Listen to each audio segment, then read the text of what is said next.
Today I'm going to show you how to insert local audio recordings in OneNote. Alright, the first thing we want to know is a local audio recording refers to something that is stored on your device. So what we're going to do is click on Insert, come down over here, look for File Attachment, and once that is opened, you will now see that it'll open up your File Explorer. Go to the location where your audio recording is saved, go ahead, click on it, click on Insert. It will now ask you two options, so either attach file or insert printout.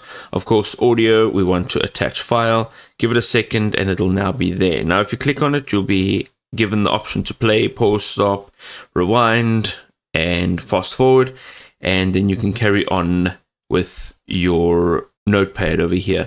Some other options also is if you're going to your insert over here, you can actually record video or you can even transcribe.